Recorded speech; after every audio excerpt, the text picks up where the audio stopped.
Kita berharap bahwa Prabowo dapat menyelesaikan 2002 sampai 2029.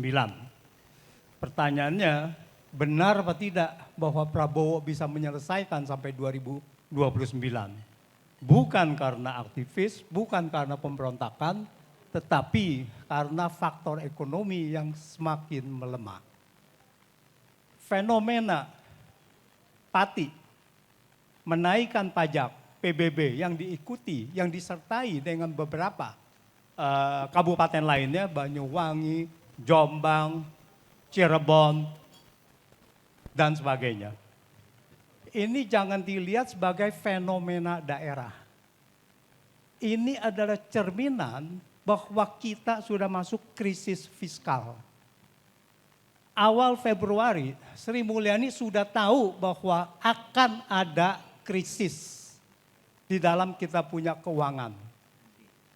Oleh karena itu, pada awal Februari, Sri Mulyani mengatakan, dengan pertama adalah memotong transfer ke daerah sebesar 50 triliun, dan kemudian diikuti dengan yang lainnya. Jadi transfer ke daerah ini dengan sengaja krisis fiskal pusat diserahkan kepada daerah. Lalu kemudian Sri Mulyani mengatakan daerah kalau bisa cari uang sendiri. Bagaimana daerah bisa mencari uang sendiri? PAD itu yang paling besar cuma PBB. Dan mungkin pajak kendaraan bermotor. Oleh karena itu yang gampang, yang mudah sekali untuk mengisi kas negara agar bisa memenuhi operasional dari pemerintahan daerah, maka dinaikkanlah pajak daerah, pajak bumi dan bangunan. Tapi pertanyaannya, bahwa menaikkan pajak bumi dan bangunan kita bisa mengerti. Tetapi pertanyaannya, kenapa sampai 250%? Kenapa sampai 400%? Kenapa bisa sampai 1000%? Ini tidak normal. Dan ini terjadi hampir di banyak daerah. Jadi saya menduga bahwa di sini ada penggebosan, bahwa di sini ada kesengajaan, bahwa dipicu daerah itu ada kerusuhan atau setidak-tidaknya ketidakstabilan untuk memicu kegaduhan-kegaduhan yang sudah terjadi di Kabupaten Pati. Per Juni 2025, semester pertama, penerimaan negara kita perpajakan cuma 895 triliun. Pembayaran bunga pinjaman 398 triliun. Artinya apa? Artinya 40% dari penerimaan perpajakan untuk bayar bunga. Ini akibat 10 tahun Jokowi dengan utang yang sangat ugal-ugalan. Dengan rasio pajak, dengan beban bunga 40%, tidak mungkin bisa survive. APBN atau fiskal kita tidak mungkin bisa survive. Itu yang pertama. Jadi kalau kita lihat fenomena daerah ini harus diwaspadai benar-benar. Bang Syaganda, ingat bahwa ini adalah ada satu juga setting juga. Ya, jadi mengendarai krisis fiskal untuk kepentingan orang-orang tertentu, pihak-pihak tertentu. Yang kedua, yaitu moneter. Utang Indonesia, utang luar negeri Indonesia itu semakin lama semakin besar dan dimotori oleh Bank Indonesia dan pemerintah.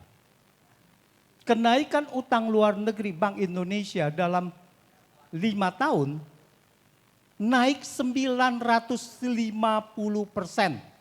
Dari 2,8 triliun menjadi sekarang ini hampir 28 triliun. Ekonomi Indonesia, swasta sudah tidak dipercaya. BUMN sudah tidak dipercaya.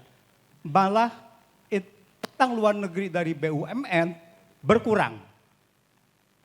Dan di switch oleh karena itu Bank Indonesia masuk ke pasar valuta, utang luar negeri. Bank Indonesia dan pemerintah. Kenaikan utang luar negeri sangat luar biasa dan menekan kurs rupiah. Jadi kurs rupiah ini hanya tergantung dari, bahasa saya adalah doping dari utang luar negeri. Ketika utang luar negeri terhenti, rupiah pasti kolaps. Dan dengan adanya krisis fiskal ini akan bersinergi dengan nantinya akan ada krisis moneter. Dan kalau krisis moneter ini sampai terjadi, krisis moneter adalah ketika investor asing menahan utangnya tidak masuk lagi atau bahkan menarik utangnya ke luar negeri, ke negara asalnya. Dan di situ niscaya akan terjadi krisis valuta, krisis moneter, dan berkembang menjadi krisis ekonomi. Kapan itu akan terjadi? Bisa mendadak. Krisis fiskal sudah terjadi tahun ini, krisis moneter bisa saja terjadi tahun depan. Dan kalau berkembang itu, ini akan cepat sekali. Bagaimana solusinya? Saya tidak berpretensi untuk bisa memberikan solusi, tapi satu hal adalah solusi yang sudah pasti, ya jauhkanlah Prabowo, kubu Jokowi itu dan serta antek-anteknya. Terima kasih. Assalamualaikum warahmatullahi wabarakatuh. Dua kawan saya, Mas Gede Sriana maupun Bang Hersu tadi membicara soal fokus aja di masa depan. Saya sepakat bahwa memang kita nggak boleh larut di masa kini. Tapi tahukah Anda kenapa kejatuhan Soeharto 98 yang kemudian diikuti reformasi gagal total? Karena nggak baca sejarah. Karena seringkali dari pengalaman Soekarno-Hatta dan para founding fathers menjelang Indonesia merdeka, seiring kekalahan Jepang di sini itu, mereka berdua itu dan para founding fathers bukan hanya belajar sejarah, menemukan sejarah. Karena apa? Sejarah masa lalu seringkali itu masa depan yang tersembunyi. Nah, kalau kita bisa decode itu, membongkar kode itu, kita bisa mengantisipasi masa depan. Soekarno-Hatta dan para founding fathers yang membuat Indonesia merdeka 17 Agustus 45 karena itu. Nah, karena itu saya ingin mulai justru dalam konstelasi geopolitik ini terkait ini dengan pertanyaan kunci. Apa yang kemudian dampak dari kegagalan 98 itu yang kemudian dirasa sekarang? Nah, ini persoalan hulu penyebab. Nah, nanti kita akan uji bersama apakah Pak Prabowo menangkap itu di tataran itu juga atau sekedar di wilayah simptom. Apa yang menjadi penyebab, hulu penyebab itu? Sistem politik yang koruptif di semua tingkatan. Jadi bukan gratifikasi. Ini persoalan kesalahan strategis KPK itu di situ. Jadi apa-apa karena gratifikasi, penguasa yang pegang password dan modus operandi itu akhirnya menjadi alat memukul lawan politik. Tapi intinya di mana sistem politik yang membidani korupsi itu menyeluruh dari pusat daerah, dari DPRD, DPR, eksekutif, bahkan pelaksana yudikatif, tidak pernah disentuh di aspek itu. Kedua, ya ini kita sebenarnya sudah pada tahu, tapi belum tentu meresapi apa yang dilihatnya. Produk hukum dan perundang-undangan, kalau tidak pro korporasi global, dia pro konglomerasi lokal. Nah, dari sini saja sudah bisa didekode. Berarti salah satu keberhasilan success story dari kejatuhan Soeharto bukan di pihak kita, tapi dari luar. Ketika korporasi itu berkolaborasi dengan konglomerasi lokal dan kemudian dia menyusun konfigurasi dan formasi di DPR, di eksekutif, bahkan di yudikatif juga dan di public institution. Nah, yang ketiga, ini murni kelemahan kita. Dan kita tidak pernah membahas secara strategis. Kearifan lokal tidak pernah menjadi tuntunan untuk mengantisipasi arus globalisasi yang dibalik itu adalah imperialisme dan kolonialisme. Nah, success story Cina, Bapak Ibu dan teman-teman sekalian, Deng Xiaoping hingga Jinping itu bisa menemukan sejarah itu. Sehingga misteri masa depan bisa dia dekode sebelum kejadian yang dikhawatirkan terjadi. Nah, itu yang menjadi penyebabnya, si keberhasilan Cina sekarang Bukan karena swasembada ekonomi, tapi swasembada intelektual dan swasembada kebudayaan. Nah itulah makanya berhasil meng-counter kekuatan mapan dari barat itu. Nah oke, sampai di sini saya sepakat jangan terlalu larut ke masalah yang hilir ini ya. Nah sekarang saya kembali, apa bedanya konstelasi global waktu Soeharto runtuh dan reformasi muncul dengan sekarang? Kalau dulu, ya ini karena nggak baca sejarah, seiring dengan Reagan dan Thatcher berkuasa akhir tahun 70-an dan 80-an, ada kekuatan baru yang tadinya tiarap, menggeliat, yaitu korporasi-korporasi global itu bukan jadi pressure group saja, tapi menegara. Di negara yang dia beroperasi, baik di Amerika, di Eropa Barat. Bahkan kalau Anda perhatikan dalam konteks waktu BPPN dibentuk itu, yang menjadi joki itu cuma 2 bank saja, Citibank Amerika dan Standard Chartered Bank Inggris. Yang menjoki dan itu yang menjadi tatanan terbangun sekarang seiring waktu itu menjabarkan Undang-Undang BI tahun 1999 yang sangat liberal di Asia Tenggara. Nah itu. Nah jadi kejayaan liberalisme internasional yang aktor utamanya korporasi itulah yang menjadi pintu masuk jatuhan Soeharto itu bukannya menjadi kontra skema atau skema revolusi kita bangkit, justru mereka yang masuk. Tanpa bisa dibendung, di Pak Harto masih ada coba penangkalan di sektor strategis. Nah ini kalau sekarang bagaimana? Nah tadi Mas Antoni sudah menyinggung soal krisis fisikal. Ini kan kalau ibarat kedokteran baru simptomnya, wah ini gawat ini kan gitu. Tapi yang patologis. Ada komplikasi di kekuatan-kekuatan mapan yang kalau Bung Karno dulu nyebut the old established forces yang kebetulan di barat. Itu lagi komplikasi. Anda tahu, ini mungkin paralel yang terpisah ya. Deklarasi San Francisco, ingat ya kemarin yang soal Palestina itu.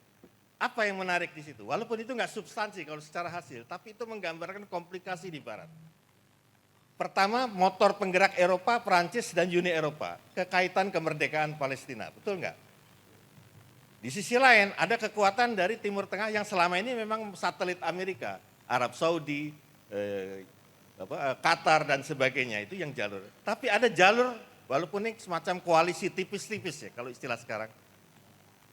Negara-negara berkembang, ada Brasil, ada Meksiko, ada Indonesia. Yang kebetulan sampai tingkat itu dia ada di BRICS. Artinya apa? Ini terlepas ini Palestina memang menjadi satu hal yang mulai mengkhawatirkan di kekuatan mapan di barat. Karena inti di balik itu kan bukan Yahudi. Israel sebagai ujung tombak dari imperialisme barat supaya lestari di Timur Tengah. Gitu. Nah ini komplikasi sekarang. Artinya apa? Mas Antoni dan teman-teman sekalian. Kalau kita mau bicara satu rekonstruksi nasional ke depan. Kita harus membayangkan, nah ini sejarah. Seperti Soekarno-Hatta waktu menjelang peralihan dari Jepang ke Indonesia merdeka itu. Artinya apa? Menangkap misteri masa depan itu sudah ditangkap. Oh, kalau dulu kan komplikasinya antar negara imperialis ya. Yang kemudian bertempur di Perang Dunia Kedua. Nah sekarang, nah ini menarik kalau ada pertanyaan yang waktu serangan Israel ke Iran dan balas-membalas itu. Pertanyaannya mungkin logis, tapi sebetulnya ini berada dalam kendali pikiran yang membuat kita kesihir tidak menyentuh inti persoalan. Apa itu? Mas, apa akan meletus Perang Dunia Ketiga? Nah ini. Saya jawab karena ingat ungkapan Sun Tzu, 2 hal yang menarik di sini. Dia bilang, satria juara ketika prajurit itu maju ke medan perang mendahului kemenangannya. Nah yang kedua, kalau bisa menang perang tanpa pertempuran.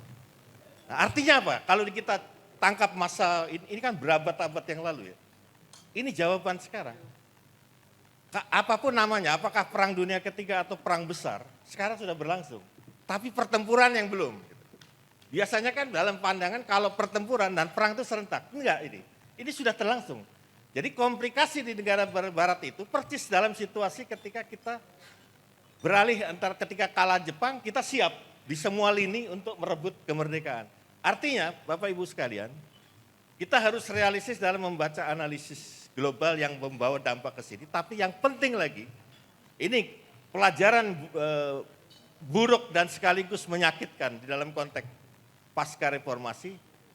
Seiring Soeharto runtuh, kita hanya pergantian kekuasaan, tapi tidak menyusun konfigurasi, apalagi formasi. Nah, ini yang saya kira perlu menjadi pikiran kita bersama, konfigurasi baru dan formasi baru. Terakhir, saya sepakat dengan suasana yang tadi istilah Jumhur katakan suasana kebatinan kita di sini ya, bahwa Pak Prabowo itu punya itikat baik dan sebagainya dan seterusnya. Tapi bagaimana dengan strategi? Ada yang lebih fundamental. Prabowo ini persis seperti ayahandanya dulu, maverick. Bukan egois atau mementingkan diri sendiri, kecenderungan itu bergaya sendiri. Kayak lone ranger. Nah ini, ya itu melekat ya, kita nggak bisa salahkan itu melekat. Ya. Tapi kita juga harus pelajari kalau kita mau berkoalisi, bermitra, bahkan even kalau lawan, harus dipelajari. Gitu. Nah, cara bagaimana? Ini kalau bicara soal masukan, karena tadi ada istilah-istilah yang menggelitik ya, soal Kapolda, soal apa tadi? Kabinda, ya kan? Ini kan persoalan bagaimana mengkomunikasi ke Prabowo yang tepat. Saya selalu katakan, karena pertanyaan itu banyak ke saya juga. Saya cuma bilang gini, kasih masukan yang dia belum tahu, yang beliau belum tahu. Tapi kalau sudah, ini penyakit orang jenius, nggak mau dengar. Ini realita yang saya tangkap ya, kalau bicara dari profil beliau ini. Terus kedua, beliau ini, tapi ini ada kelebihan, walaupun kesannya ini satu kelemahan. Beliau itu anomali. Waktu di Bangkit, elemen-elemen pro-reformasi dan eksponen-eksponen anti-Orba, hati-hati, bahaya laten Orba. Tapi buat kalangan Orde Baru, hati-hati, Brutus ini. Nah, itu artinya apa? Ini anomali itu segi positifnya adalah sulit diperhitungkan. Dia ada naluri untuk membaca konstelasi yang kita nggak bisa tebak. Nah ini yang saya kira hal-hal seperti ini menjadi bahan penting juga untuk kalau kita ingin membangun apa yang distilahkan Bung Yani ataupun